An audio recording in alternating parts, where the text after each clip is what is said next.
Good evening, everybody. Call the meeting to order. Welcome those in the room here and those online. Start with the pledge. I pledge allegiance to the flag of the United States of America and to the republic which stands one nation under God, indivisible, with liberty and justice for all.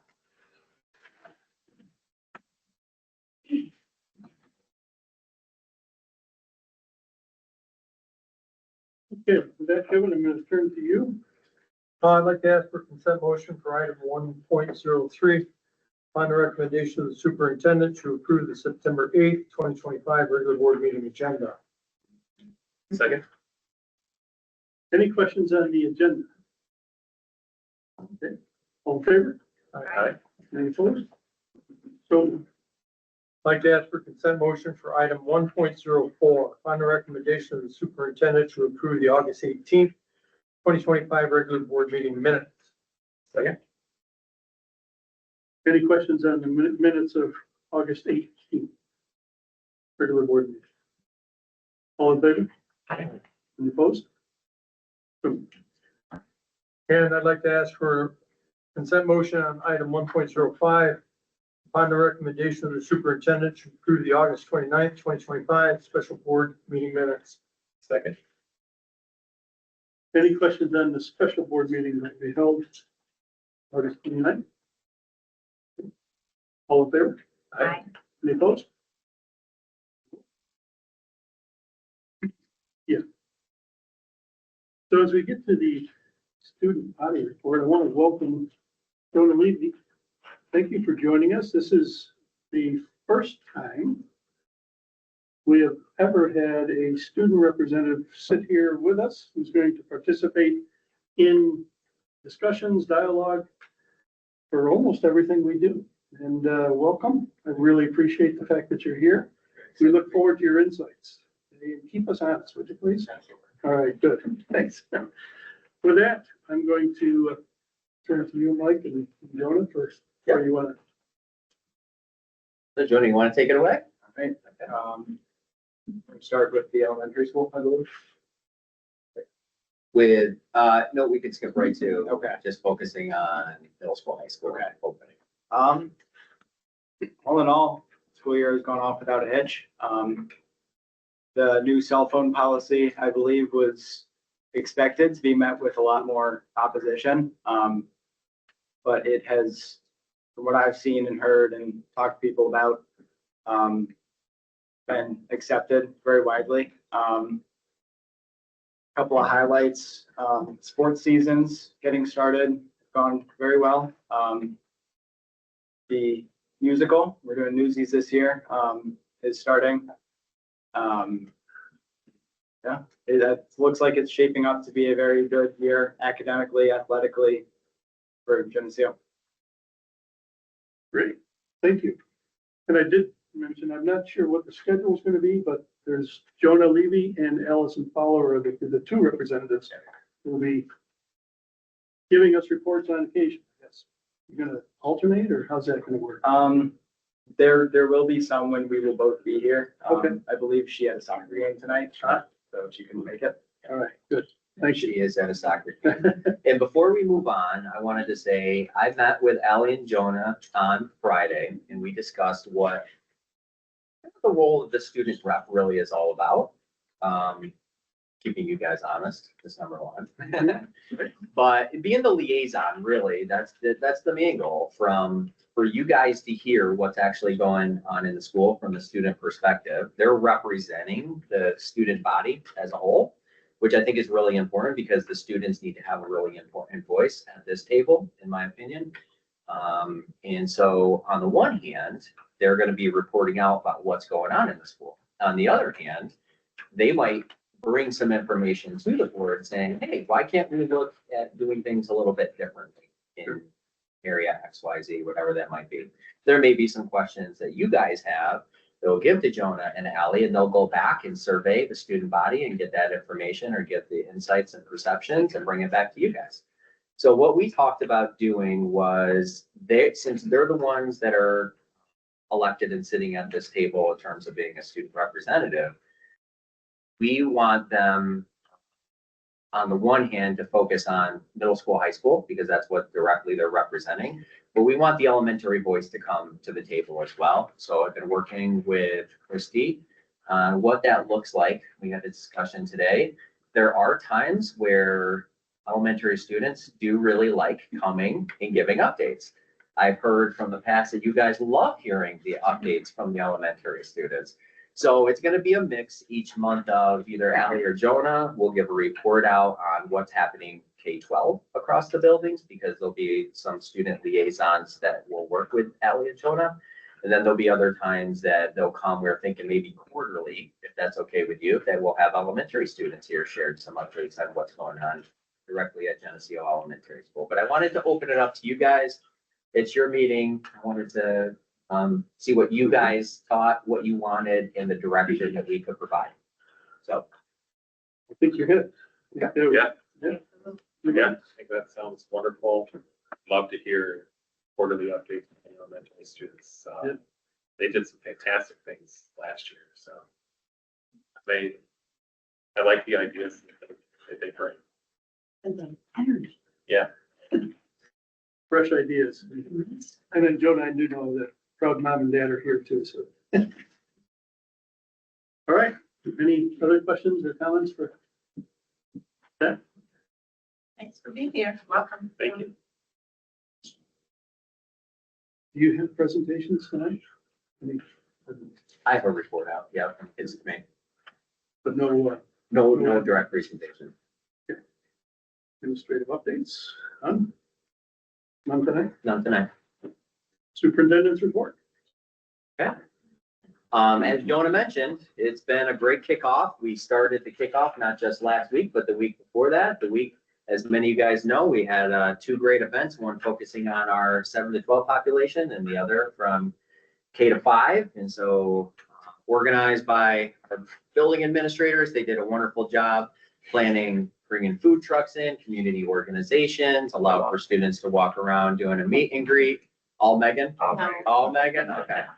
And it was well attended. And so this was the first year we had tried this format. And I think overall, lots of positive feedback, I thought. Well attended at both levels. And gave away some free pizzas, really engaged. The community organizations were a nice additional touch too. So, and really the main idea of that, and one of the things I always love about doing it before the first day of school, because it really just alleviates, as opposed to like an open house model, it alleviates a lot of anxiety for students when they know exactly where their classroom is when they come in. They can connect with their teacher, they can connect with other people, they see who's in their class. They're ready to go on day one. And we saw that, actually. One of the things that was noted to me by many staff members this year was there were a lot less tears coming into the building, especially for those elementary kids. There were a couple, I think I saw more parents in tears than I did students, sadly dropping off their kindergartner for the first time. But overall, it was a great start, lots of energy. We had music pumping out there on that first day. Kids were very excited to be back. From the elementary school, they're off to a great start. They have been doing what they call little blue video lessons on positive behavior, as instead of this is the rule, this is the expectation, there's a positive way of learning through it. And some of our students have even been involved in the creation of these videos, directing and shooting. So that's been a wonderful addition this year as well. And the week wrapped up with an annual staff photo in the playground for the elementary school as a culture builder, celebrating teamwork and unity. From the middle high school, we had some great assemblies, 6 to 8 and 9 through 12. And so we invited all students in. Again, focus on expectation, but wrapping it around the idea of really getting involved with different activities and focusing on school culture. That was a great opportunity for me to introduce myself and speak a few words. And I did, talked about embracing challenges. Instead of walking away or shying from a challenge, how do we look at challenges as opportunities for growth? Talked about minimizing regrets. Thinking about your 25-year-old self or your 20-year-old self and would they be proud of your decisions as a 16-year-old self? And so just things of different ways of looking at how they're going to approach the school year. And lastly, well, not lastly, second to last thing, today I launched a social media challenge. The things we've talked about is the idea that we need to tell our story. It's really important. The community doesn't always know the amazing things that are going on in the classrooms, on our fields, and on the stages, and in all the day-to-day things that we do to not just prepare students with knowledge and understanding, but really developing their skills and their attributes to make them future ready and to be innovative and creative. And so the idea is that instead of just Dan as our community guy going around taking pictures, I've challenged every single staff member to be a photographer. So when they're seeing the great things going on, developing these activities, they're taking a picture, sending that, or a couple pictures, off to Dan with a little caption of what's going on, and we're just gonna flood social media with all the great things that are going on in these schools on a regular basis. And so when they do that, when they take on this challenge, we are going to keep track of who sends the photos and the captions. They get a little ticket in the jar at the end of the month. I have purchased a bunch of $10 gift cards, Starbucks and Dunkin' and just local places around. We draw 2 people each month. They get a $10 gift card. So a little motivation and incentive to do this. I did it back in Horseheads, and it was a great way to really improve our communication out to the community. So I'm excited about that. Lastly, linkages for June is done. So we wrapped that up. One of the things Matt brought to my attention, I never knew this. It was never done at the end of the year. We got it done. It's going to be sent out. My understanding is that that edition is sent out to the entire community. That's correct, right? That's what you said, Matt. Okay, so we're going to work on getting that out and mailed. And if it's not already, I think we gave Dan the green light today. I don't know if it made it up on the website, but that and the beginning of the year linkages is going to be up there. One of the other things that we talked about, Dan and I, was the monthly linkages sometimes can get, from the feedback that I heard, could be too much. Not just for the creation, but then it's like every month, are people really going in there? So we toyed with the idea of, do we make those maybe like 5 times a year and put those out maybe every other month?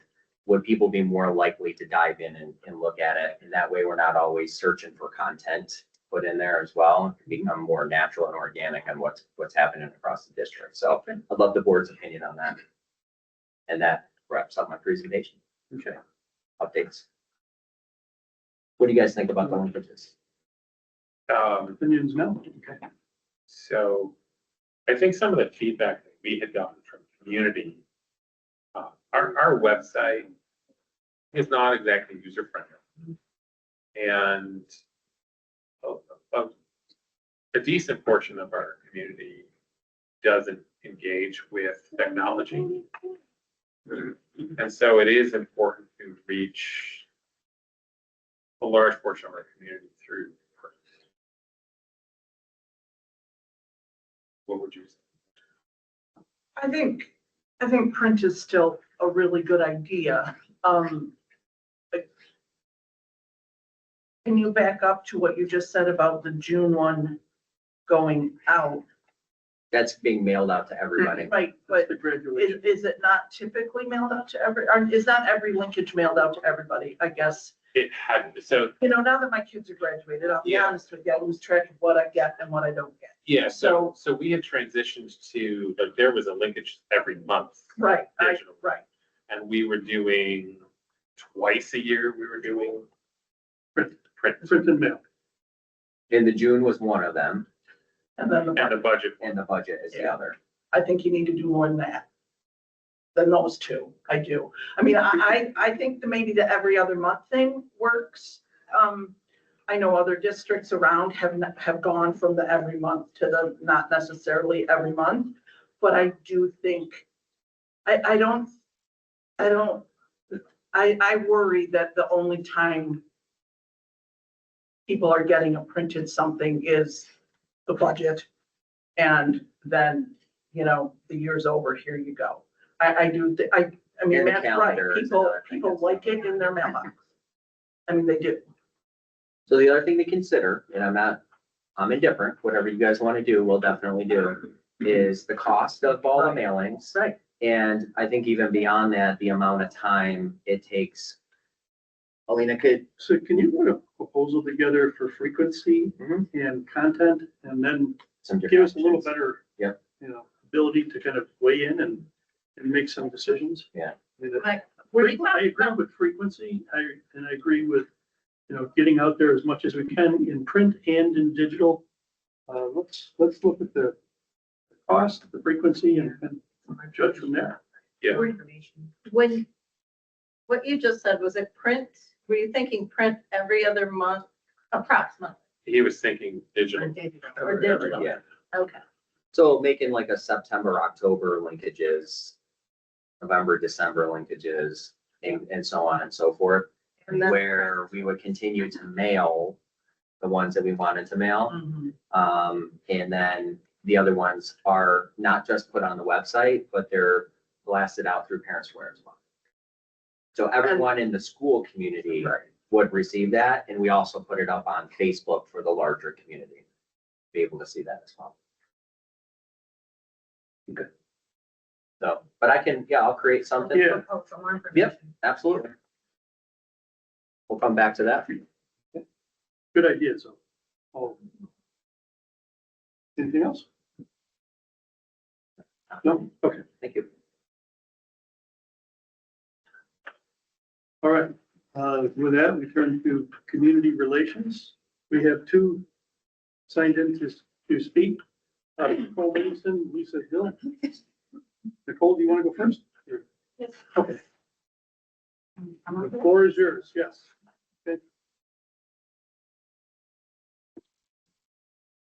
Hello, everyone. I've prepared a letter because what I have to say today is a little emotionally charged. So forgive me, this is the best way that I can get to you my thoughts. The only thing I ask is if, please no reference, or please refrain from any individual personal comments about people. Stick whatever you want to say. I will do my very best. Okay, So good evening, members of the board. My name is Nicole Livingston. I am the parent of Abigail and Amelia McBiggins. They are 5 years old and first graders here at Geneseo Elementary School. I'm here tonight because on the very first day of school, there was a complete breakdown in process that resulted in my children being lost by the school. Here's a brief summary of what happened. Despite my being told that it was a system typo, in reality, personal information out, an individual made a mistake in transcribing the correct bus information that they were given and placed my children on the wrong bus. Can I do a personal reference to something very good? okay. The bus driver who was supposed to have my girls, Miss Suzanne, radioed in because she noticed that they were not on her bus, and she's the hero of my story. Unfortunately, the responding person told her that the children had been picked up, which was not true. An individual relayed the same information to me that the girls were picked up without verifying the facts. I'm a single parent. The bus driver of the wrong bus failed to take attendance or notice that the wrong kids were on the bus. I believe there was also an aide on this bus. At every checkpoint where the system should have caught mistakes, it failed. The repeated misinformation that my children had been picked up was not only absolutely terrifying for myself and my family, but it also greatly complicated the situation, resulting in a 911 call and delaying the time until they were located. I want to be very clear. We are extremely lucky that nothing terrible happened. My 5-year-old twins were unaccounted for a long period of time, and inaccurate information was repeatedly shared. This is not a matter of simply putting the kids on the wrong bus. This was a systemic failure that could have had far more serious consequences. What makes this even more troubling is that during this ordeal, I witnessed another mother arriving in tears, also frantic because her children were also missing. I believe one of them was in kindergarten. This was not an isolated mistake, but an indicator of much deeper problems in the school's dismissal and safety procedures. As a parent, my expectation is simple. When I send my children to school, their whereabouts are always known and their safety is assured. This did not happen. My trust in this system is broken, and I cannot accept apologies without real accountability. I have some lessons that I would like to share. I have been responsible for environmental health and safety for a chemical manufacturing company for the last more than 15 years. I'm trained and certified in hazardous waste and emergency response procedures, and I currently serve as the corporate incident commander for my company. I would like to briefly share these lessons I have learned that very much apply to this situation. Lesson number 1, every incident is preventable. This mindset is critically important because it fosters a proactive, systematic, and continuous approach to safety rather than accepting mistakes or human error as an unavoidable part of operations. It is a foundation for building a strong safety culture where safety is a core value, not just a set of rules. Lesson number 2, safety is everyone's responsibility. Safety belongs to everyone from the administration office to the teachers to the bus drivers. Everyone in any organization must own safety and be held accountable for it. My last lesson is, and the most important one, before catastrophic events happen, there are always indicators coming from your system. Always. Smaller thing happens before bigger ones do. Your system speaks to you. World-class organizations, whether they be schools, corporations, learn how to listen. I understand the school has proposed some changes in response to what happened. This is a start, but it's not enough. I'm asking this board to make sure these changes and other safety procedures at this school are stress tested as if a child's life depends on it, because it does. Please use our story and others to thoroughly vet your processes and response systems. What was our response to this incident? Was it good enough? Did we follow our procedures? Are our procedures good enough? I've been told many times throughout this experience that there are procedures in play to prevent unauthorized persons from picking up a child. I understand that this is the case, but when children are missing, your procedures don't matter. It's too late. Anything can happen when your children are missing. I beg you to please consider this event your indicator that your systems, procedures, and safety culture are not strong enough. Please make the decision to be world-class and listen to your system. There must be accountability for what happened, and there must be confidence that it will not happen again.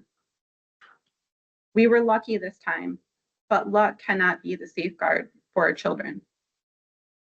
Please, please do not write this off as a clerical error, as excuse this as the perfect storm of events. I will never forget the fear of being told my children have been picked up when they weren't. I urge the board to take decisive action now, hold the district accountable, and make the system changes necessary so that every child is safe every day. Thank you. Nicole, I want to thank you for both tonight as well as previous conversations. On behalf of everybody, we do apologize if this happened. I can assure you, Superintendent Bostic, myself, and others are continuing to look at this. No details too small. Root cause analysis, corrective action is in process. I can't sit here tonight and give a perfect answer, but I can tell you it's both procedural, policy, and technological that we are looking at. I appreciate your commentary wholeheartedly regarding making this a world-class system and stress testing everything in it. That's all I can say tonight, but please know that, and we will follow up with you. Thank you, sir. Thank you. Did you want to say something? No, I think you had a perfect one. Lisa Hill.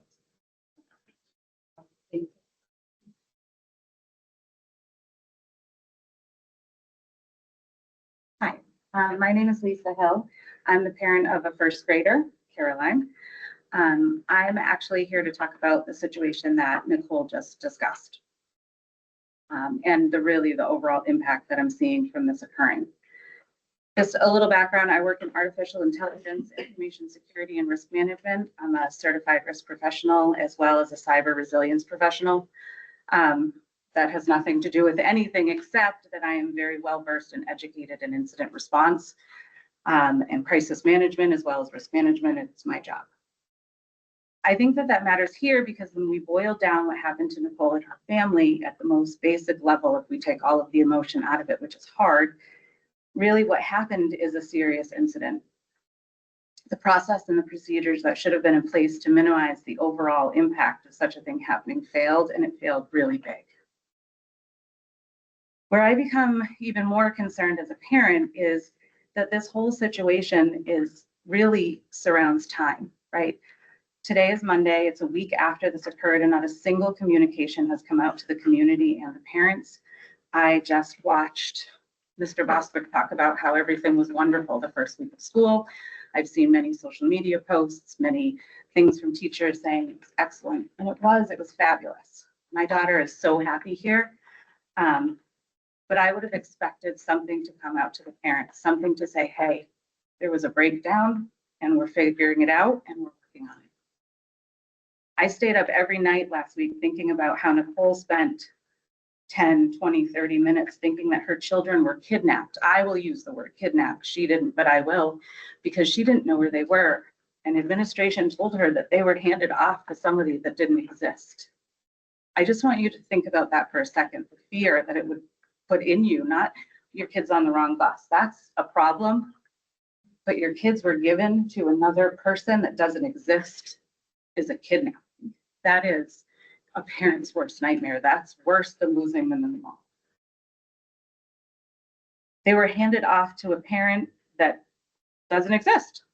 And there is not one part of me, and this is the worst part, there's not one part of me that said that could never happen. Because in the 2 years that we have been in this school system, which I love, I've seen other issues so similar occur. Last year, a very close friend's little boy was ushered to the bus line, even though he continually said that his mother picks him up, he doesn't ride a bus. He was forced into a bus line that he was not even assigned to. And once outside, he took the courage to break free of that line and run sobbing across the pavement to me and then to his mother. No one even tried to stop him from running out of the bus line. So not only was he put in the wrong bus line, but then he escaped it and nobody did anything. Even worse than that, the mother was told that they had to look into it because that little boy wasn't even believed until they reviewed the tapes. And even then, nothing changed, even when they realized that they had made the mistake. On the first day of school, I pick up my daughter. I don't put her on the bus. There's a process. You go, you either do the line or you walk up and you give the people with the phones and the badges your child's name and their ID number. This year, I asked the woman out front who I have never met before. I've never even seen her before. If she was there to take my child's name or number. And she said, just give me the name. Didn't ask who I was, didn't confirm that I was allowed to pick up my child. In the year, all last year, I think I was asked for her ID number twice. Now, granted, I expect a level of familiarity from the teachers. I pick up my child every day. We have a rapport. I wouldn't expect them to ask me every single day for the number because they know me. And that's part of why we live here, because I want them to know me, my face.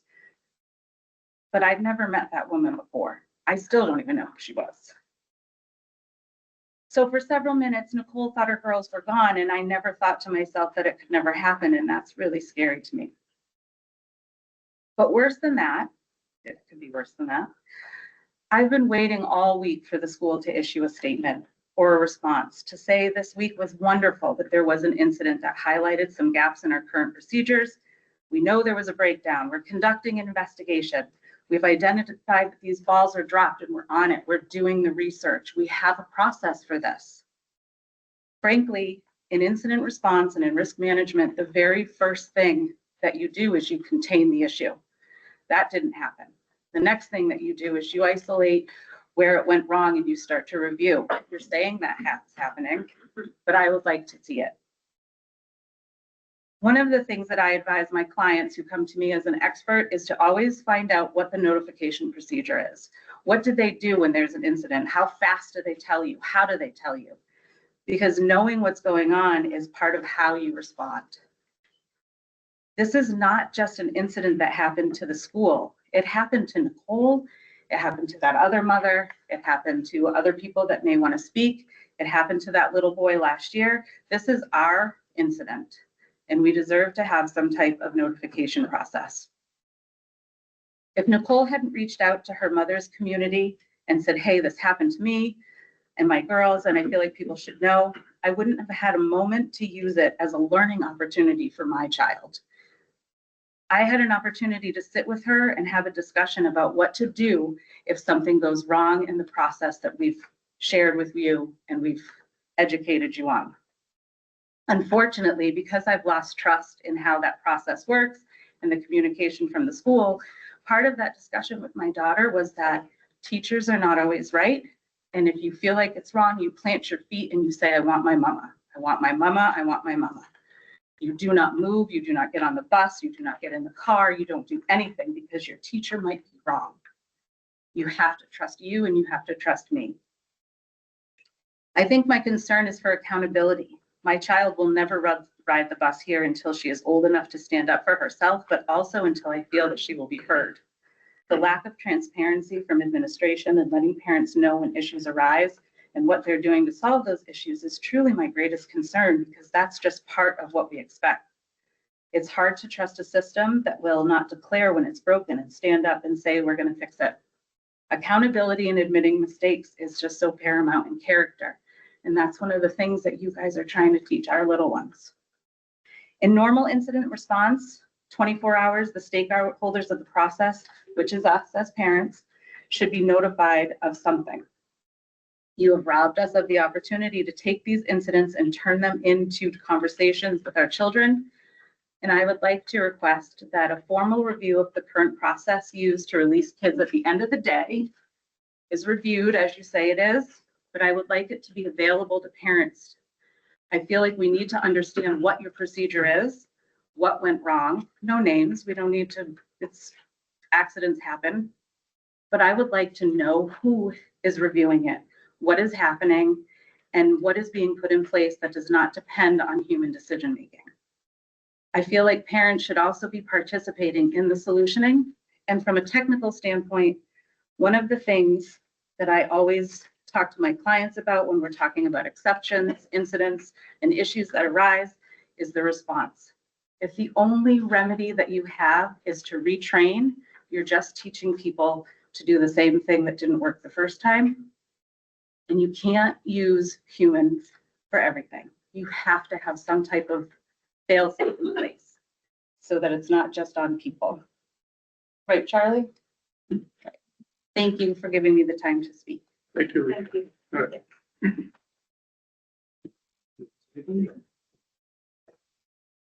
No, I think I've said what I had to, but I'm. Okay. Yep. So thank you both. I really appreciate that. And I agree that I think perspective and lens from all different angles is critical. I think, Nicole, you know, from our meeting that, you know, there was an immediate debrief looking at the situation, not just figuring out where the holes were, but plugging them before the next day of school. I don't want to downplay the situation by any means, because I've already validated we're wrong. We made a series of errors that led to your children being put on the wrong bus. But one of the things I want to make sure that is clear, because Nicole, Lisa, you mentioned that the handing off to a stranger. I want to make sure it's super clear that we know that we have two really important safeguards in place, right? Not only have they been in place for years before I got here, but we've done a really thorough review to make sure that they'll remain in place and actually become stronger. And those two safeguards are, number one, we have a system that would never allow somebody to pick that up. So we had a major communication error in our one staff member mentioning that they were picked up because that person thought they were talking about two other kids. But our system is airtight to never allow somebody that's not on an emergency pickup list to pick somebody else up. If you just let me finish, if you don't mind, and then you can respond again real quick. But number two is that it's really important that if a student is misplaced on a wrong bus, which does happen from time to time, it doesn't justify it, but accidents happen. I even talked with leaders from other districts, and it happens every year because of mistakes that are made. But the important safeguard, number two, is that they're never released. Every student has to be released to the person and people in place that they're designated to be. So in this situation, yes, they were put on the wrong bus. When we identified that, even if it was never brought to our attention, that bus driver would have noticed these people should never been on the bus. And from there would never have released them to the wrong location. So that's the second safeguard. I know it doesn't make your situation any better, as I've already apologized and addressed. And we have looked at the situation from every angle, including even a stronger. So you had mentioned, Lisa, that you didn't need the ID number in the past. That's one of the things that I met with Christy on, and she tightened up that procedure to make sure that is done every single time. As I met with transportation to make sure that the bus drivers every single time, not waiting to take attendance when the children get off the bus or checking them off, but you're taking attendance before they even walk on. That safeguard wasn't in place with this particular driver. We have fixed that. So there are a lot of different things that we have done to address this. In terms of addressing it to the public, I appreciate that opinion. And there are times where I think it's right and important to communicate out to the entire parent population. If this were a situation that the student truly was put in a dangerous situation and there was something serious that took place with it, we absolutely would have communicated out and talked about the situation and how we're going to rectify it. This was an internal error that took place, for sure, many internal errors that took place. And from there, we did an internal debrief. There are things that happen in the school system on a daily basis. You have to make a decision one way or the other, what's going to get reported out to the public and what's not. There was no threat. There was no children being in harm, anything along those lines. And so that's why I As was, a risk manager, I would strongly suggest you stop speaking because you are digging a hole for yourself that is going to make this very bad. Saying to her that I'm going to finish, saying to her that a dangerous situation did not occur, that nothing bad happened is ridiculous. What I think you should do, with all due respect, is say, we are going to take this back and discuss and Let me we'll jump get in, back to please. you. This is insane. I agree. Please. So let me, before we get too far deeply into this, you asked for a name. Take that name. I didn't ask for a name. I'm asking for. I am looking at this. I have already worked with Superintendent Bostwick and some others. At the same time, we don't have a solid answer. Absolutely, and that's all the okay. details just yet. And I did say it'll be procedural, it'll be policy, it'll be Absolutely. technological maybe. There are answers. I've talked to other districts in the last 4 or 5 days, whatever it's been. I reached out to Nicole. We're not done talking. I will follow up with you again. The best we can do right now is you have to trust our word for a moment, please, Absolutely. that we are looking into it. We are taking this very seriously. Every aspect of it. As I said earlier, no details too small in this discussion. I think you also made a point that sometimes we just can't rely on human responses all the time. Okay, so there's an element here of human and there's an element of something else we might be able to do. We have looked at other districts as far away as Texas in the last 4 days, just to try to get a solid answer on what are they doing? How do they respond to these situations? We have, and I appreciate both of you in terms of your expertise and in what you brought forth in terms of how incident response, stress testing, and a variety of other points that you made. So just bear with us, please. Absolutely. And You that's have been why heard and we're not done having this conversation. And that's why I interrupted and say with all due respect, I just feel like we want to be very careful about saying things like it's not that big of a deal or it was not a dangerous I can assure you, situation. we all take it Yeah, very I seriously. know you do. Well, Every one of Nicole us. can attest how many times we've apologized and how I've said it is a We big don't deal. want an apology though. I think No, I know, and we're fixing the situation. I understand that, and we're fixing the situation. I was simply addressing when we would communicate out to the entire population and when we would not. So by not reporting out doesn't mean that it's not important to us or that we're not taking it seriously. Is there a formal procedure to request a formal investigation or what I would like to see is I would like to see what the documentation is for your next, when you decide that you've figured it out. I don't think that there needs to be accountability of like, this teacher did this mistake and this, but I do want to understand what went wrong so that I can try to make sure I'm doing everything in my power. Because you, Mr. Bostwick, said the very next day that now everybody has to ask for this number. I pick up 2 children that are not even mine. And on day 2 of school, they asked for the number and day 3, they didn't. So that didn't work, Mr. Bostwick. Your fail-proof system didn't work because on day 1, whomever I checked in with, let me pick up my child without getting the number, my name or anything. So that system doesn't work. Your fail-safe, your airtight system doesn't work. So the number is until the person knows who you are. Obviously, if we're gonna see the same person. Absolutely, but my every single point day, is like it's you not had airtight. mentioned, you build that You can't relationship. say something is airtight if it failed. You don't know that the bus driver would not have dropped her 2 little girls off to somewhere else. You don't know that because he didn't take attendance. He didn't notice them. So your airtight system is fully dependent on people doing the right thing. And that is my only point, is that you should not sit there and make statements like that at this point because you don't know. And you saying that makes it harder for me to trust you. And that is what I think Nicole is trying to say too, is stop bullshitting and just go and do the work and then get back to us. If I may. Sorry. Nicole. That's it, No, yes. thank All right. you. Nicole, one last. Go. Yes, sir. Very briefly, a few things. Yeah, go. I agree 1000% with what she just said. And I think that relying on a system that we've given you multiple examples is not foolproof, it's dangerous. And it's exactly what I was trying to tell you when I was speaking. World-class organizations take this seriously. They don't make excuses. They don't say that could never happen because it could. And quite frankly, there was at least 30 minutes where you did not know where my children were. You cannot tell me that there's any process or procedure that matters at that point.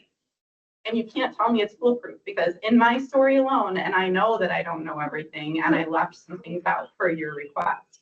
How many errors did you count? There's nobody here that can tell me that anything that you're doing is fail-safe. How many fail-safes did you guys blow through when you lost my children, resulting me to call 911? How many? And I understand that you're trying to restore faith. I get what you're trying to do. That being said, it's broken and action does that. Not excuses that would never happen. Because I bet you if I had been here before it happened, you guys would have all told me that could never happen. But it did. I urge you, please, please, please, please to understand. I have seen this so many times in my career. Hazardous chemical explosion because all these things in your system tell you that your systems are weak. Please listen before you have in a situation that you can't come back from. Message heard. Thank you. Okay. I do appreciate your comments. Again, we apologize and more to follow. Okay, I assure you, we are Thank taking you. action. good for now. Thank you. That's it. David, you weren't planning to speak? Okay.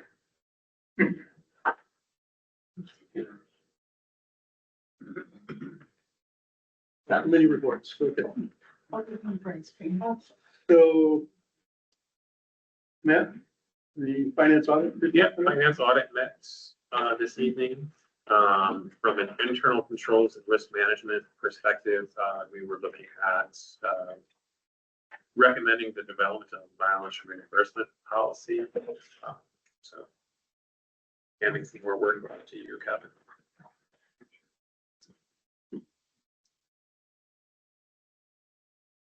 We discussed preliminary budget calendar. We have preliminary discussions about the process for overall budget goals, some possible retreat topics. We talked about, we were able to add some additional money to reserves on top of the 4% we carried over to this year. Good, thank you. I will say, since you brought up retreat topics, Mike and I are gonna meet on Wednesday morning. Kind of the content discussion format, things like that. We've already put together a rough draft, but if any of you have content or retreat topics, please send them along. Yeah. Okay. Anything on policy? We've got policies, we've got 8 of them up for second read, then I have a meeting, the 15th, next Monday, at 6 o'clock to review additional policies. Thank you.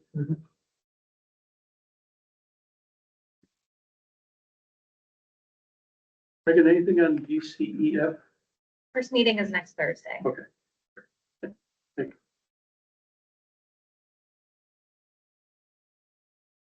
With that, we will turn back to you for personnel. All right, I'd like to ask for, under personnel, I'd like to ask for consent motion for item 8.02 to 8.12. Second.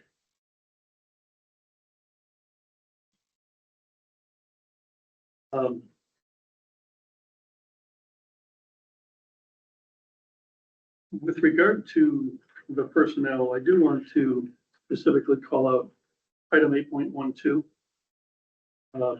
It is the board's responsibility to accept this, but at the same time, we accept this with, I don't know, immense regret. Is that a fair word? To accept the retirement of Wendy Greer. I know how much she will be missed. I know how much she has contributed. And I'm looking to Allison because I know how much she's a sidekick to you in many respects as well. And I'm not even sure how much I can say without choking up on this one, because the good news is we get her through the rest of this year. I think that's good news, and on our behalf. But is she, Wendy? Okay, Wendy. Don't mean to embarrass you, but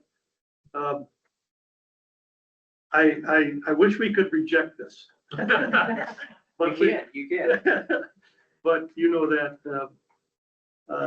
thank you so much for is it 27 years? Am I correct? 17 here and 10 elsewhere? Yep, Is that right? Okay. It is. 10 at York and 17 here? Yeah. Okay. she's a great teacher. She's a great colleague. She's a wonderful friend. Our Exactly. children have been very blessed in lots of places. Yeah. So anyhow, with that said, any other comments on personnel? While it is with regrets, it is with extreme well wishes. Yeah. Something that's Phenomenal gratitude. Mhm.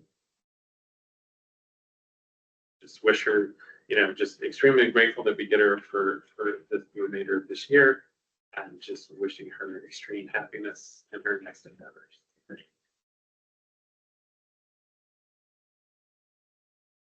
All right. With that, all in favor? Any opposed? Abstaining from 8:04. Okay. All right. All right, so move. All right, under number 9, under new business, I'd like to ask for consent motion for items 9.02 through 9.10. Second.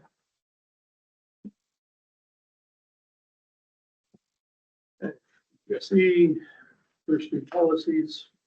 We've got a variety of service agreements with other districts. relatively standard, correct? Motion made and seconded. Any questions, comments on any of these? Okay, all in favor? Aye. Any opposed? So moved. Under the business office, item 10 on your agenda, I'd like to ask for consent motion for items 10.02 to 10.04.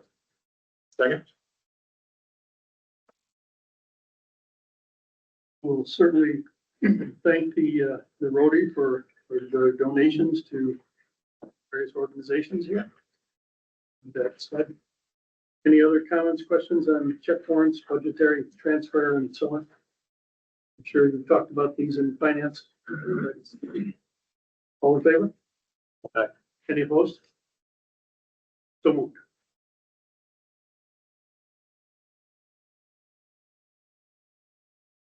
No business? Is there anything? There is a nine. So this is where we, I think we skipped the 9. There's a 9.11 for the discussion of the ELA. Do you want that? I thought that was gonna be under, what's that? What would that be under? Let's cover that after, but, Don, this is the topic related that you raised.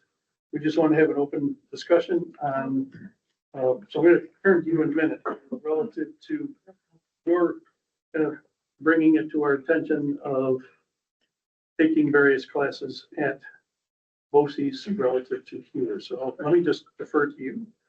Kind of kick it off a little bit and then go around the table for any further discussions. Okay.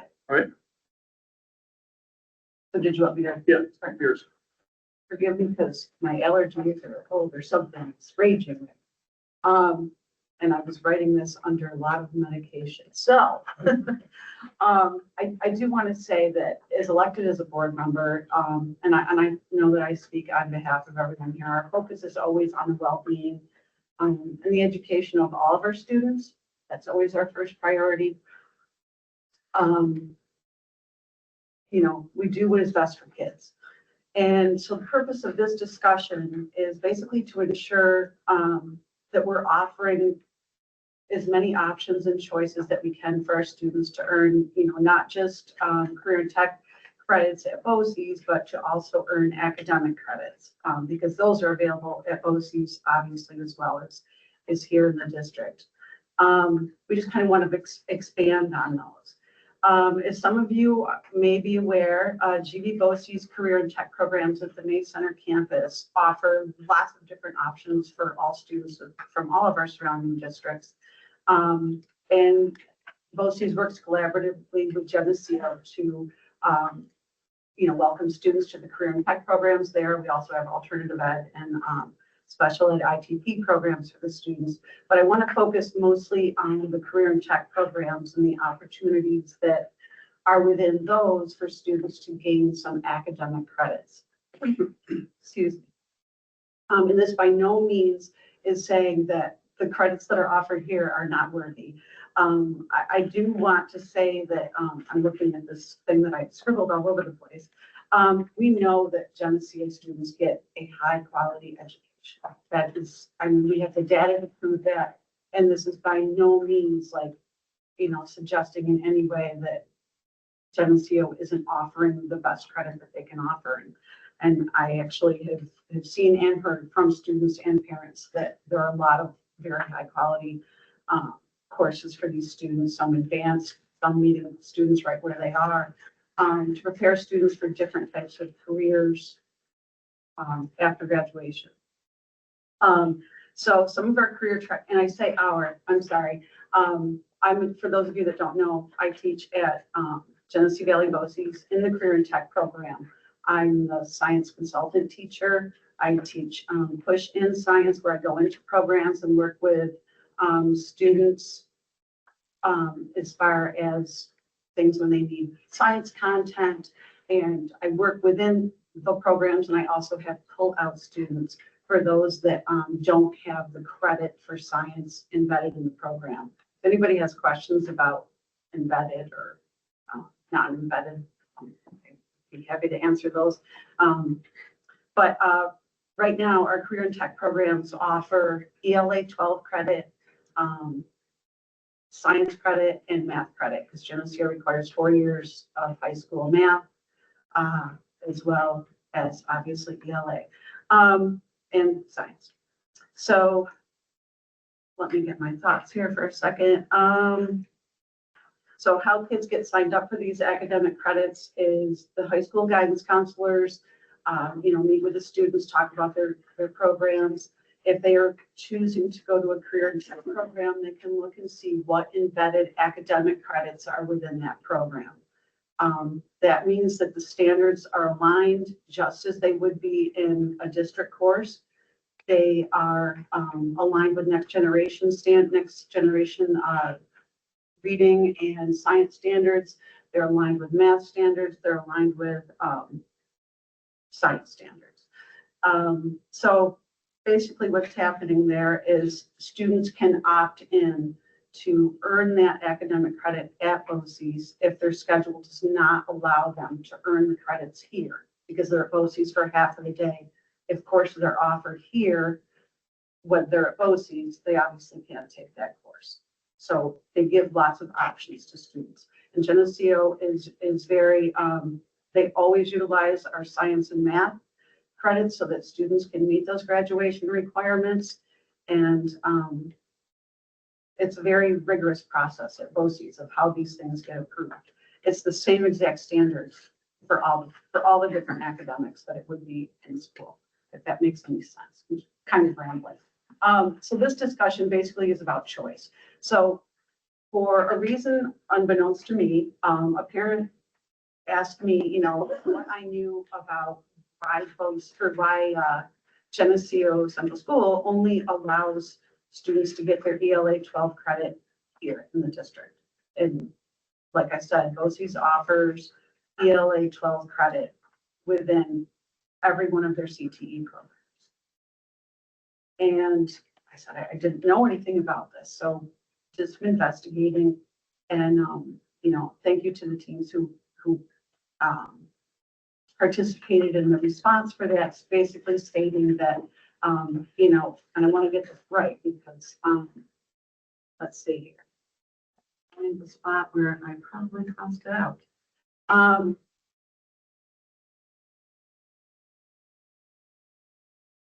Let's see.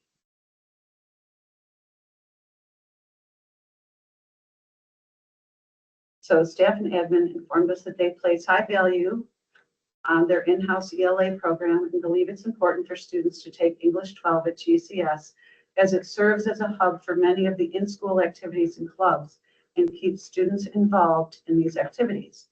This approach does provide a consistent experience and attempts to connect students to each other and the school culture. These are all great things.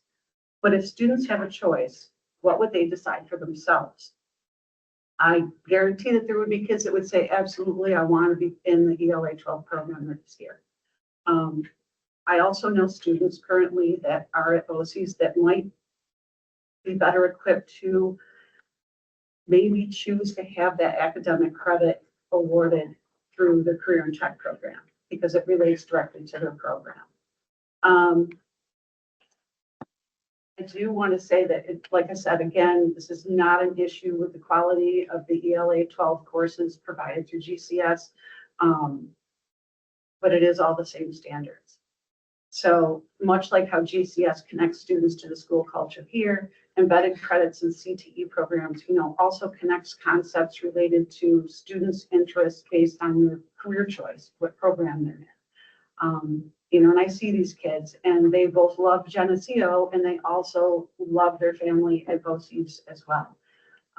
And they feel a connection there as well. So it's kind of a tough decision sometimes for them, but I think it should be their decision.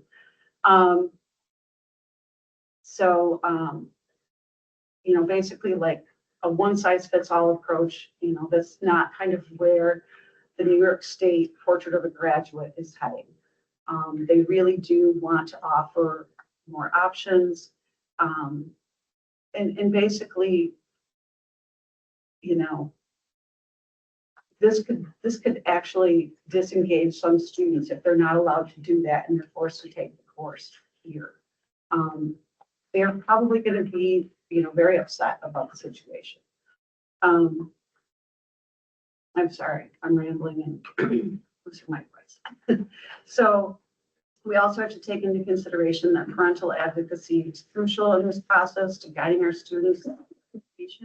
Without choices, this creates a system where only students whose parents know about different choices for earning credit will push for it and advocate for their child.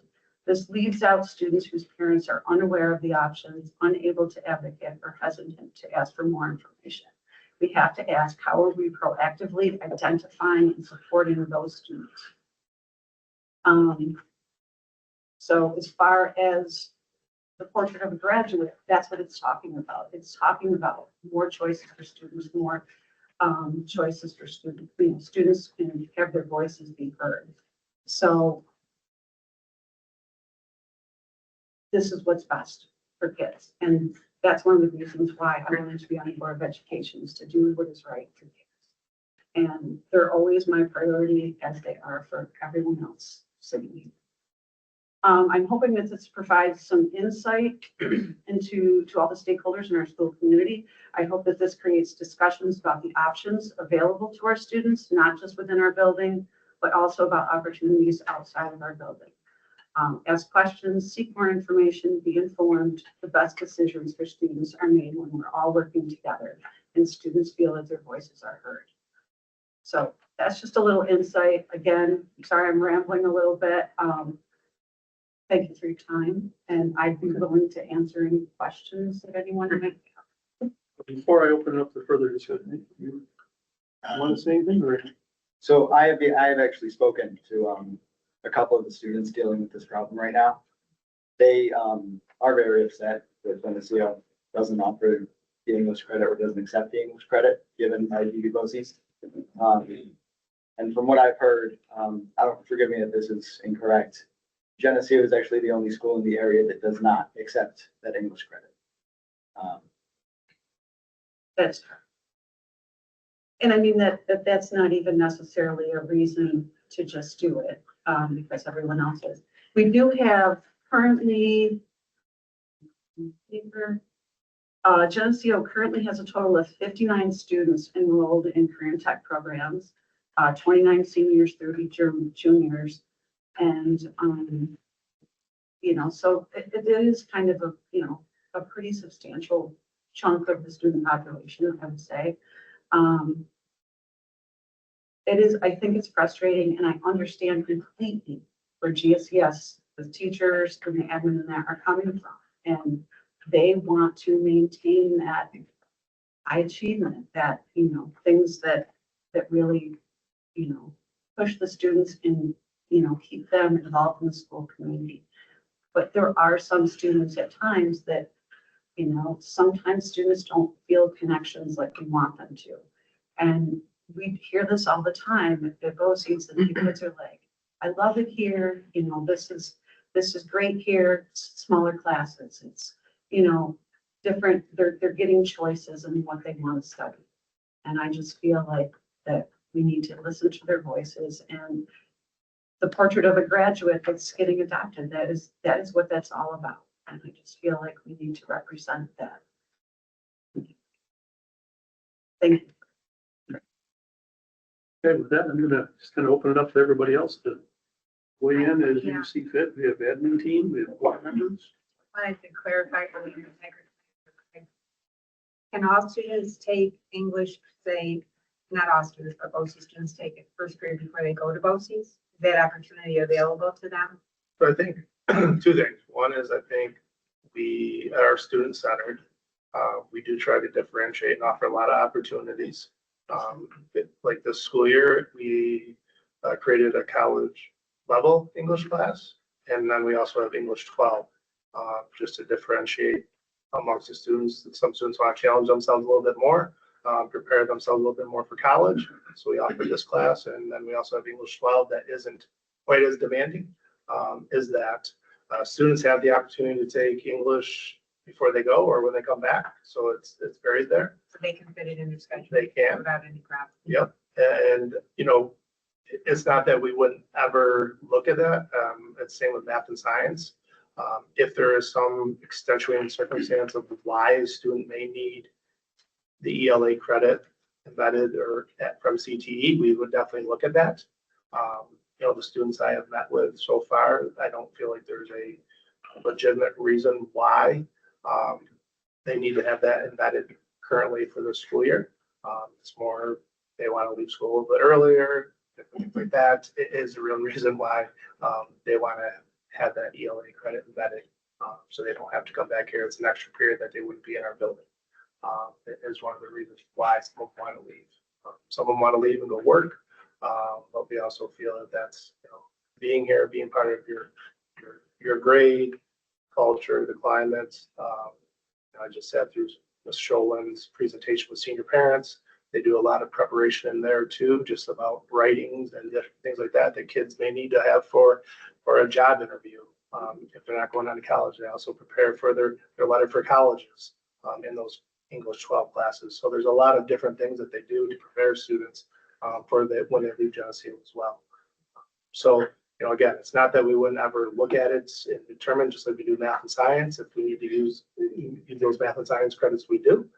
And we would do the same with the ELA, but currently we don't feel like we have a reason why particular students need that right now. So Craig, of the 59, have you had any requests this year? I've had a couple come and see me. The same couple that Jonah may have been talking to, or is that, I don't know the situation. Yeah, I'm not sure who Jonas talked to. I don't want to get into names. No, But, I do. I've met with a few of them and their circumstances we had a great, warranted or not? I don't feel at that time, and we had a great conversations and we left. They understood where we were coming from and we were good with that. So I did have those conversations with those students that needed it and went from there. I did reach out to also like 10 schools got back to me. So I do want to make sure it's clear, like 9 out of those 10 schools that respond, they were the high school principals from the 10 schools, 9 of them all responded and do basically exactly the same thing we do. Is if they need it, they will use it, but it's not something that they do on a normal basis. There is one school that embeds as much as they can. And there's one school that doesn't allow ELA, math, science, or social studies at all to be used. So I did reach out to the other principals in the area, and that's the feedback I got from 10 other principals. 9 is the same process. Craig, would there be, like, thinking about the unique circumstances, would there be a time when the circumstances would present themselves and GCS would say, okay? For sure. Obviously, if there's issues with getting credits and not getting enough credits, I think that would be one particular area. And if there are some other opportunities, whether it might be some major big internships or something like that, that they need to go have to, because that's the career they want to go into, I think we can look at that. I don't feel leaving because they want to leave early is a good reason. That's my opinion. And just a point of clarity on top of it too, for Dawn and anybody else that's listening, I think it's really important that we make it known that we don't want the students here because we think they're getting a better level of education than they are at BOCES. It's all of the things that Craig mentioned between, yearbook and graduation events and our social emotional learning, our adoption of Character Strong K-12. This is the only real opportunity, correct me if I'm wrong, but the only real opportunity that all students are together in this course in their senior year. And so again, like what was mentioned, college essay writing, resume, cover letter, digital citizenship, all of that is filtered through that because English is the course that we have all students here for.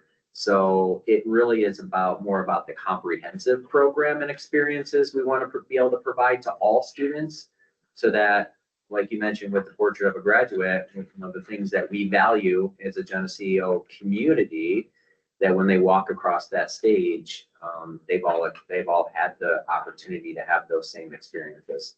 So I want to put that out there. We value our relationship with GB BOCES and know the level of support and quality that they provide to us.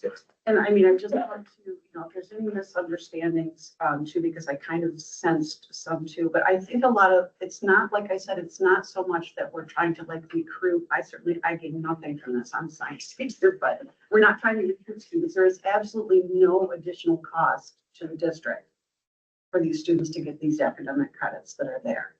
no cost at all. That's only if they have like a pull-out science class or math class. We don't have pull-out ELA classes.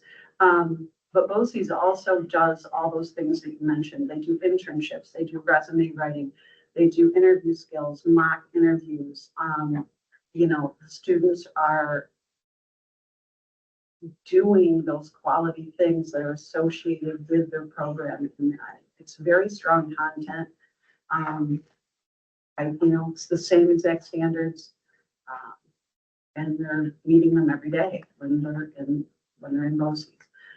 But I don't think students know they have the choice. That's what this is about, is that many of them don't realize that they do have a choice. And chances are, there might be some kids that are like, yeah, absolutely, I want to get out of school early. I get that. But there's also students that just, for whatever reason, don't feel that connection. They're not involved in activities. And I'm thinking as seniors, if they're not involved in activities at that point, and they don't feel a connection to school, and sometimes students just don't, that they don't know that they have a choice. And I feel like parents need to know they have a choice. It costs us nothing to offer more opportunities for students. That's the only thing I'm saying, is that people are made aware of it. I think that that's So important. is the best path forward then, I'm trying to come back to that, is to consult with Mhm. Craig Veely Yeah. and to determine the right path based on school precedent, as well as the fact that they may have a choice that, or some extenuating circumstances. Yes, Is just to that make fair? notice that the students know that they can earn it there, or they can have it here. And I think that that is very empowering for a kid to know, I have a choice. Mhm. The choices they make may not be the best ones for them at that point, and that's when families should get involved. But we also have a lot of families that aren't as involved as we would like. And, you know, those students are the ones I don't want to see, you know, slip through. I don't know if it's a problem, if students struggle getting through ELA here. I don't know. I don't have the data about, you know, is there extra additional cost for tutoring today? Because some kids can be pretty adamant about not wanting to be part of it. So, forcing that, I think, can cause more harm than good. So what I'm actually hearing is students will go to Craig if they have some sort of question or issue that they feel they need to go to BOCES, but it ultimately is going to be up to Craig to make that decision. That's what I would support, is that Craig makes the decision to keep the student here as much as best as possible. Yeah, to our team, yes. Our team, Whatever, but it's, I think along with you the have, student and the parents. you have to be able to make it. Okay, yeah. I mean, I have conversations with the students and I've had conversations with the parents. Okay. So like, it's not a hard no, it's a, let's tell me why, Figure this out listen to your together. reasons why. And at that point, like, if I feel like it's a valid point, I would have that conversation with the rest of our team here at school. I just want the kids to know they're heard. Don, to your point, I think exactly what Craig said. If there's a student and their family that want to have that conversation for their reasons, internship, mental health, whatever the reason is, that to bring it. I think that sounds, I don't know, that's what I'm hearing. Okay. Yeah, I'm a big believer in affording students choices. Because life is about choices. Mhm. And it's about making informed choices. So providing students and their families with all of the information that's available, all of the opportunities, and working with students and families to, what is the best path forward? Because I am aware, we were provided with details in the past where GCS has in fact allowed the ELA credits through BOCES. So it's not as though it's never happened. So it is clear that that is a possibility. I think those might have been, well, I don't. Yeah, I don't. Scheduling issues, that's Yeah. usually what it was. Yeah. But, I definitely think going forward, I think it would be prudent for the district to make students and their families aware of all of the possibilities. For a mutually agreed upon decision to occur. And I think, as our students age, sometimes they have to be allowed to make what we determine to be more choices.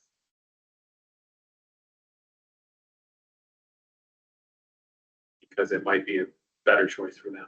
Maybe there's extenuating circumstances where they feel that they have to go work, that their time would be better spent going and earning money. I think what's important though is we should take a stance as a district, because right now that's not the case. What you're saying in regard to making sure all of the options are on the table, at this point, we encourage all students to take English 12 here at Geneseo, unless there is a scheduling issue or a difficulty, then all the options are provided to those students. So I just think we need a kind of a collective stance from the board on what you would like our approach to be going forward. I would, well, I think it's pretty clear how I feel about it. I just feel like it's not just the students that it's dealt with or given the option when it's a scheduling issue. I think it should be an option. I totally get where everyone is coming from about it being kept in-house. I just feel like if kids and parents are finding out, wait, I could have taken this ELA credit in my career and tech class. I could have done that, for whatever reason, and that wasn't made available upfront to them. I just feel like that's kind of not a very transparent way to get kids admitted to their school. I don't know. I just feel like that's kind of not giving them the choice right off the bat. I kind of go the other way. I'd rather it be an extenuating circumstance that, again, parents and students would go to Craig and have a discussion about it. I think foremost, we need to keep our courses here. We do a great job at school here, but if there is an extenuating circumstance, certainly Craig and his team could look at that and the parents. We need to keep our courses are fantastic here. There's no reason why kids can't take the courses here. It's our school. But it's not maybe for every kid. And I'm saying if there is a circumstance, if they can't schedule or they need to go to work, they can look at that through going to Craig and discussing it. That's my opinion. I'm all for that, but I still would like them all to be aware that they have options. But what are the options? I mean, if it's got to fit within a schedule, though, that's what I keep hearing is, So, if there's a so schedule. if there's an option for a student to earn ELA credit through their embedded program. But we're not denying that. For the. We're not, extenuating but circumstances. but we're not. Why would we just open it up? We're dealing with it after there's a problem. We're mentioning it after. What I'm there's a hearing problem. from Craig is students are coming to him and they're having a conversation. Yes, but they're coming and we're not- going, I don't want to take this. We're not putting it on a billboard and broadcasting it, but at the same time. That's not. I'm sorry. Maybe I was not very clear. Like I said, I'm under a lot of Well, no, it's fair. but I'm medication just right trying to now. understand, But is this how serious of an issue is this? Is what I'm trying to I don't understand. know. But I think you have to understand too, like, if a student chooses to get math, science, ELA embedded in their CTE program, that basically means they could basically not be here in Geneseo. Well, don't they, That's true. they have like PE and Right, they would be here for maybe one period. participation at in most. government or something, or an elective, right? They wouldn't be here too much. I don't think all students are gonna opt for that, and the students can't get all three. They can only, I know, just saying. They're gonna be Well, here I for don't- a lot. I don't know. They would be gone for a longer part of their day. They wouldn't be in ours. Just sharing. I asked a side question about when you're talking about they're gone for a longer part of the day. They take the bus to get to BOCES typically? Yeah. Would that impact how many bus runs or do you have a way that, I'm just curious. the logistics of if they were to take an additional, it's not an additional time, it's No, just. it's not bad. It's within the time. Yeah, Okay. they dismiss, there's a morning session and afternoon session, and they dismiss at 11:20 for the morning, and then they're back here for lunch. And then the afternoon session, kids come over to them, and they dismiss it. So in the same time period, they would just add an additional subject matter? It's embedded in what they're doing. Or they could be pulled out from it, then they're removed from the course they're taking. And that's only if the program, the CTE program doesn't But they could have have enough content to They could. offer that, yeah. Yeah, I have a lot of students, but our computer information system does not have science embedded, so they could hold out. And that is a cost to the school, but there's no cost, there's nothing to lose by sharing that, but I just want to make sure that I have made clear what they can offer and the choices that they can have, that's all. Okay. The only thing I would suggest, go ahead, Kristen, Oh, I just, and see it. so I guess, Dawn, my one question when I listened, and again, you know, here I am, so I'm And asking, here I, you know, do people feel that the district has not been transparent in what they're offering to the kids? I don't want to say that it's not been transparent. I don't want to say what people, I can't. Right, no. You know, this parent was like, you know, my son was told that they can't have their ELA credit at BOCES. And, you know, they see the other their friends are doing it or whatever, and they wanted to have it. So Because then friends it from other becomes a schools thing, are then doing it it. became this whole thing of, we didn't even know that that was, that they weren't allowed to get that credit at BOCES unless it was extenuating circumstances, and that they didn't even know there were options. I want parents and families and kids to know that there are options. That's all. And not only address those options when there is a problem. Like, oh, by the way, yes, done with the problem, you can take this. Oh, well, why couldn't I have taken it before? Why didn't you tell me that? That's the transparency I'm talking about, is letting people know that there are choices. And even if you don't allow them to, it's, you can still say like, that's an option. I don't know. There are kids that would really, truly want that option. And I don't think it's as many as you might think, but it's one kid. You even think one kid is saying like, I don't feel connected to the school. I really just kind of want to get my credit. It's what each student needs. It should be a case by case basis, but I think all the information for all of it should be made available. That's all. Because there is nothing to lose by doing it. There's no cost, there's no anything. It's about the students and what they feel is best for them. So I'm looking for like some way that we can say that more transparently, that I'm just looking for a collective stance on how the board would like us to approach that. Right now, you know what our practices are. Would you like us to put the options out there? I would like to keep it the way it is. I would like to review the documents that go out to students. How is this presented to students?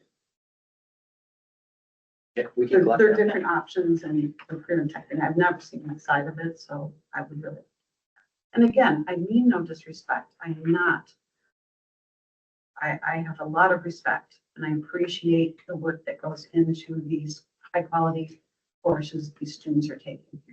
They have so many choices with things. Why is one more choice a problem? That can meet some students where they need to be. I'd like to acknowledge and validate what you're saying too, because I don't want it to come across and like we're just trying to bear hug the students. And Matt's great point of, yeah, they need to be able to make their choices.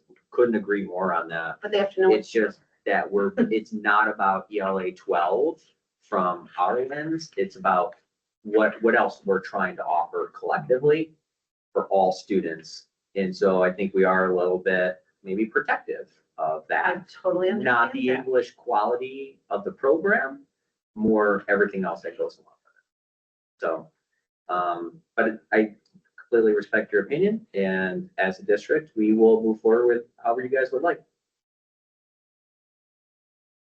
So if you'd like, we could collect some more information on communication and how that goes out. Yeah, and how things are distributed as far as. Yes, I would like to know more about what the magnitude of this issue.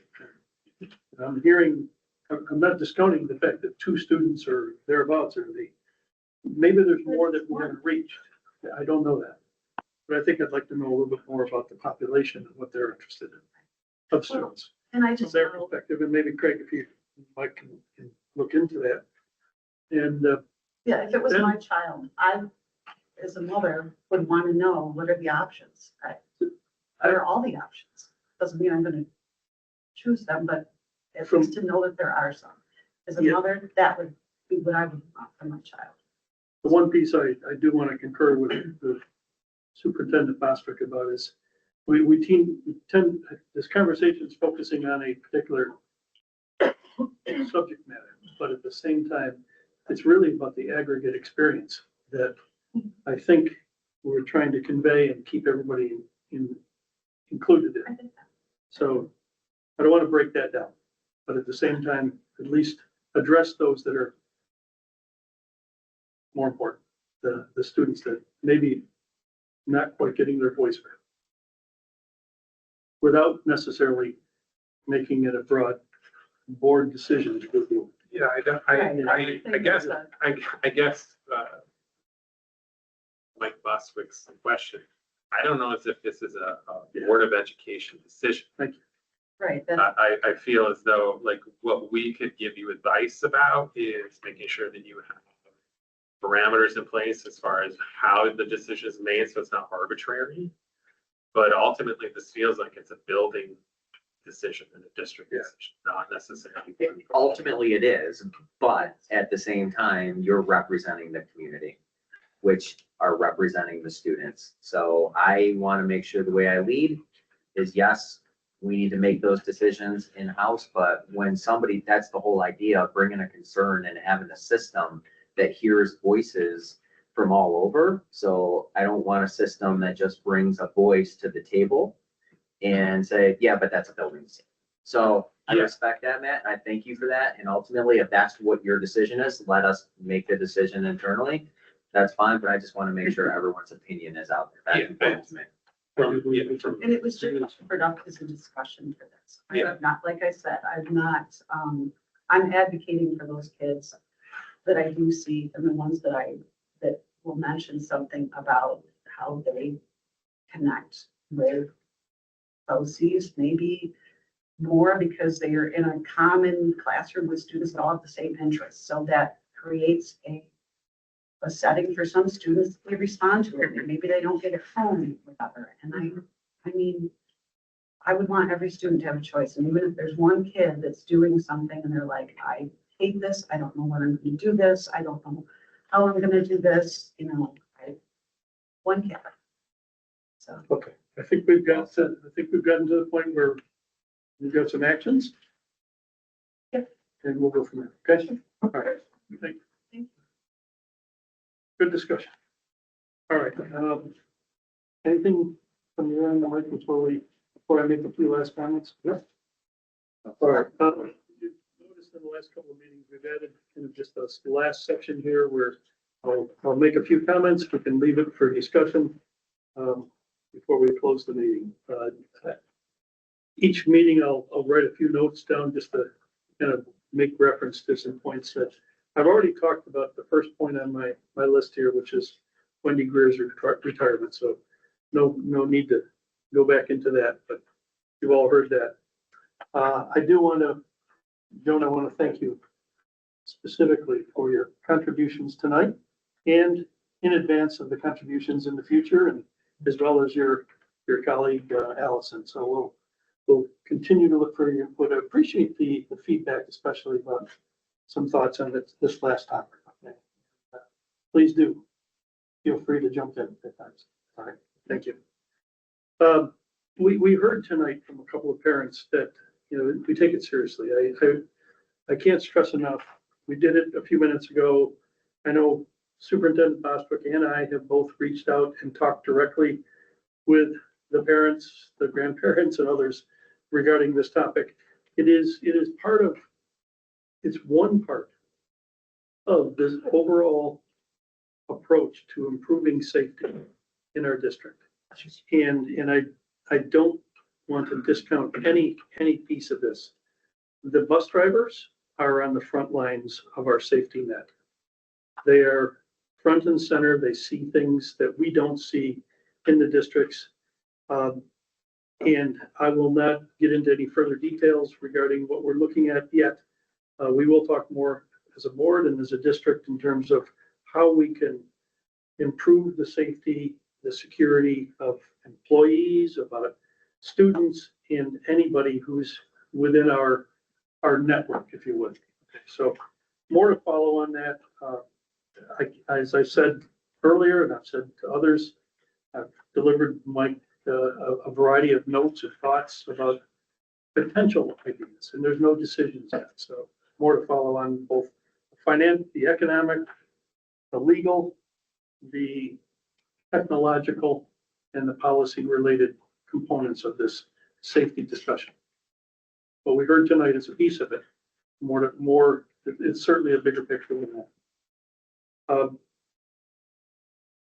I do want to thank everybody, the administration, the faculty, the community, everybody who's been involved in the first week of school. And had an opportunity, some of us have had an opportunity to participate and be a part of that at various points throughout the first week and so on. We've had a couple of hiccups, as we always do. There are always some things, and I'm not discounting that, but there were some hiccups that we have to address. But the vast majority of everything was a very positive experience, a very good experience. It is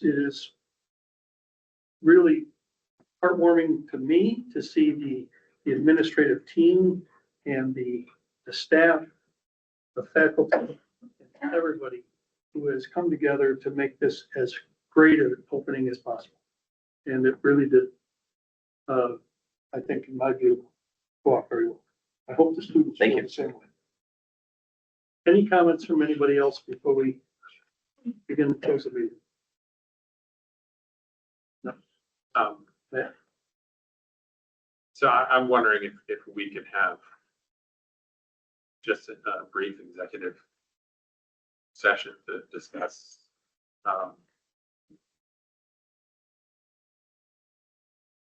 in relation to the area of security and procedure for the district. What is okay, so before we can enter an executive session, it has to meet the requirements. What is the requirement? Other than, is there something specific you want? You want us to talk about names and discuss that? Is that what you want? Sure. Yeah. Okay. Just want more information about. Okay. All right. So in order to get into names and other matters related to that, we can enter an executive session. With that said, I'm going to entertain a motion. I'm going to think through this legally. Entertain a motion to enter executive session to discuss a specific safety consideration, safety matter that does involve, well, let me say both safety and legal matter that does involve recent incidents. Okay. There's a motion. Second. All in favor of entering executive session for that? Aye. Any opposed? So moved. Thank you, everybody. Yes, we'll be entering executive session. Thank you. Yeah, that would be. Yeah. No. If everybody leaves. Thank you.